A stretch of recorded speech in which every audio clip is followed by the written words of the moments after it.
Coming next on Adventurer, what's riskier, being CFO of Fannie Mae or racing 200 miles an hour at Bonneville?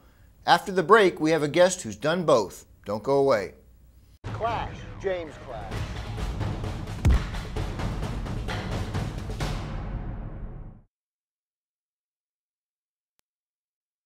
This is Adventurer, the show with guests who truly push their lives to the limits. No talking heads, just the real deals. I'm Jim Clash. Bob Blakely is a business guy who takes risks. As former CFO of Worldcom and Fannie Mae, he has seen the downside of excess. But at the famous Bonneville Salt Flats, he drove a race car at over 200 miles an hour as a rookie and with no problems. Welcome, Bob. Great to be here. Yeah, you're the first guy. You're not one of those race people, but you're going fast. Tell me about your run. So tell our viewers out there what's involved, an ex-business guy or a business guy like you, going out and driving a car at the Bonneville Salt Flats. Well, I would say, Jim, it's absolutely magic. It's 4,000 feet. It's a natural salt flat that goes on for 10 miles, which means you have a long area to accelerate. And equally important, you have a long area to slow down. And the great thing about it is, you know, there's room on the side, and the opportunity to set unbelievably high speeds is there. So, I mean, there's a real magic to it. It's still basically an amateur event. Yeah. It's not all professional and sponsorship, but everyone is there to help everyone else. So it's just a great experience. Now, I know there are a lot of different classes. There's motorcycles, there's streamliners, there's, you know, there are different categories. And I believe some people have gone over 600 miles an hour at Bonneville. You're not one of those people, but you're going fast. Tell me about your run. A license means you have to do the long course at over 200 miles an hour.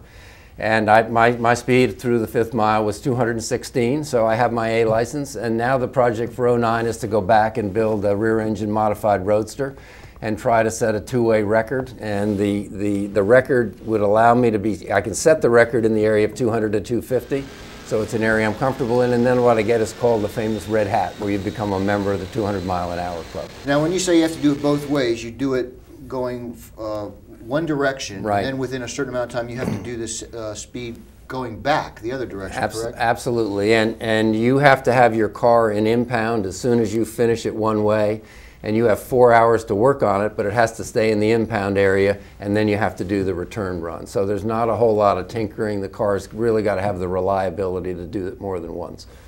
I saw the car. It looks a little dicey to me.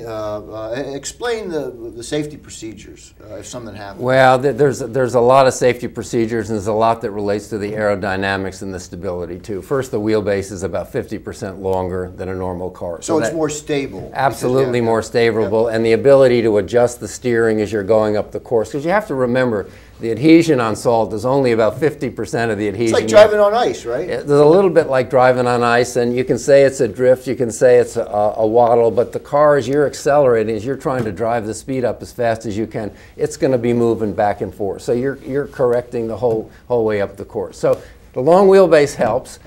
You're in a roll bar, you're in a 5-piece harness, you've got on a fire suit, you have fire extinguishers, you have a parachute, you're strapped in, and the amazing thing is when you get to the starting line, the starter talks to you, make sure you know you're all there. Calms you down. He calms you down, and then he doubly pulls all those belts, and there's no way you're going to move a muscle when he drops that flag and tells you to go.